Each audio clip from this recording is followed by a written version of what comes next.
साथियों, सामान्य प्रबंधन की इस क्लास में आपका एक बार फिर से स्वागत है। हमने कल के लेक्चर में प्रबंधन को समझा था तथा प्रबंधन की कुछ परिभाषाएं देखी थी। आज हम प्रबंधन के विभिन्न स्तरों को समझने की कोशिश करेंगे। तो आइए लेक्चर की शुरुआत करते हैं। प्रबंधन के विभिन्न स्तर। प्रबंधन का संबंध मानवीय क्रियाओं से है। प्रबंधन की विषय वस्तु मनुष्य है, इसलिए इसे सामाजिक विज्ञान माना जाता है। अपने महत्व के कारण प्रबंधन समाज का महत्वपूर्ण अंग है तथा प्रबंधन का संबंध मानव एवं मानव की क्रियाओं से है। प्रबंधन के स्तरों को समझने से पहले हमें यह अंतर समझना होगा। एक है भीड़। बिना किसी उद्देश्य अनायास इकट्ठा हुआ मानव समूह भीड़ कहलाता है। भीड़ में कोई अनुशासन नहीं होता तथा भीड़ का कोई उद्देश्य भी नहीं होता। इसके विपरीत किसी निश्चित उद्देश्य के लिए अनुशासन के साथ इकट्ठा हुआ या जमा हुआ मानव समूह संगठन कहलाता है। संगठन कई प्रकार के उद्देश्यों के लिए कार्य करते हैं या कई प्रकार के उद्देश्यों के लिए बनाए जाते हैं। जैसे राजनीतिक संगठन, जितनी भी राजनीतिक पार्टियां हैं वह सब राजनीतिक संगठन ही हैं।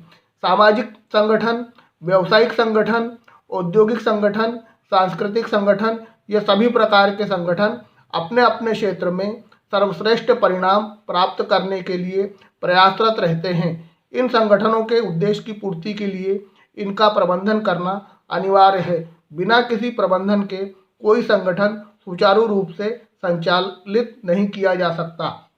हमारे देश में साथियों ऐसे कई संगठन हैं। राजनीतिक उद्देश्यों से बनाए गए संगठन मतलब राजनीतिक दल, सामाजिक उद्देश्य से बनाए गए संगठन मतलब जो सामाजिक कार्य करते हैं, व्यावसायिक हितों के लिए बनाए गए संगठन व्यवसायों कार्य करते हैं, औद्योगिक घराने औद्योगिक संगठन हैं तथा कई देश में कई सांस्कृतिक संगठन अपने अपने क्षेत्र में कार्य कर रहे हैं। तो संगठन कई उद्देश्यों को लेकर बनाए जाते हैं।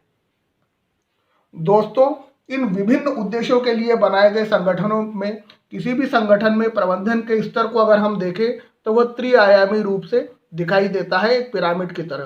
तथा कागज पर हम देखें तो ये त्रिभुजाकार होता है तथा इसके 3 स्तर होते हैं, जैसा मैंने ये डायग्राम बनाया है। सबसे ऊपर होता है उच्च स्तरीय प्रबंधन, उसके बाद होता है मध्यम स्तरीय प्रबंधन तथा अंत में होता है निम्न स्तरीय अथवा पर्यवेक्षण प्रबंधन। तो अब इन तीनों स्तरों को हम समझने की कोशिश करते हैं। देखिए, उच्च स्तरीय प्रबंधन यह संगठन के उच्च स्तरीय अधिकारी होते हैं। इसमें संगठन के अध्यक्ष, संगठन का संचालक मंडल, संगठन के मुख्य कार्यपालन अधिकारी, चेयरमैन, मुख्य प्रबंधक आते हैं। असल में यह जो बॉडी है यह उच्च स्तरीय प्रबंधन की यह किसी संगठन का दिमाग होता है। इसे यह कहा जाए कि किसी संगठन का मस्तिष्क होता है। उच्च स्तरीय प्रबंधक वर्ग है वो संगठन की संगठन में सर्वोच्च भूमिका होती है। वह संगठन के उद्देश्य निर्धारित करता है, उसके लिए प्लानिंग करता है मतलब नियोजन करता है, उस संगठन को चलाने के लिए वित्तीय प्रबंध करता है, संसाधन एकत्रित करने का कार्य करता है तथा निर्णय लेने का कार्य करता है। अब इसके बाद आता है मध्यम स्तरीय प्रबंधन या मध्य स्तरीय प्रबंधन।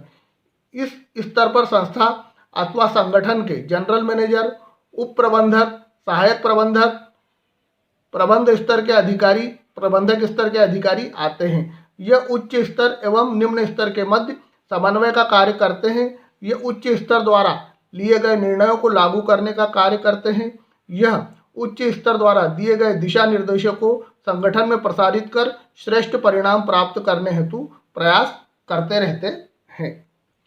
अब आता है प्रबंधन का निम्न स्तर या निम्न स्तर का प्रबंध। इसे पर्यवेक्षक स्तर भी कहते हैं। यह वह प्रबंधकीय स्तर है जो संगठन या संस्था के कर्मचारियों के साथ प्रत्यक्ष रूप से उपस्थित होकर उनकी निगरानी का कार्य करता है तथा उनकी अपनी निगरानी में कार्य को संपादित करवाता है।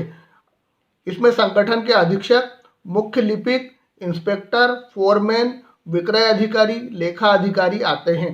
संगठन में के निम्न स्तरीय प्रबंधन स्तर पर बहुत निम्न स्तर का प्रबंधन स्तर बहुत ही महत्वपूर्ण है। यह इस स्तर द्वारा निम्न कार्य किए जाते हैं। उच्च अधिकारियों द्वारा निर्धारित लक्ष्यों की पूर्ति पर सतत नजर रखना, संस्था के दैनिक कार्यों को पूरा करना, उसके बाद उत्पादन इकाइयों में माल की जो गुणवत्ता है उस गुणवत्ता को बनाए रखना, उसकी गुणवत्ता बनाए रखने पर निरंतर निगरानी रखना। इस संगठन का अगला कार्य है संगठन में अनुशासन एवं कार्यकुशलता बनाए रखना, कर्मचारियों की समस्याओं का समाधान करना, मध्य एवं उच्च स्तर के प्रबंधन के में सामंजस्य स्थापित कर कर्मचारियों के हितों की रक्षा करना। इस प्रकार किसी भी संगठन या संस्था, चाहे वो सामाजिक, राजनीतिक, आर्थिक, व्यवसायिक या औद्योगिक क्षेत्र में कार्य कर रही हो, प्रबंधन के ये तीनों स्तर उस संस्था के उद्देश्यों की पूर्ति के लिए अनिवार्य हैं।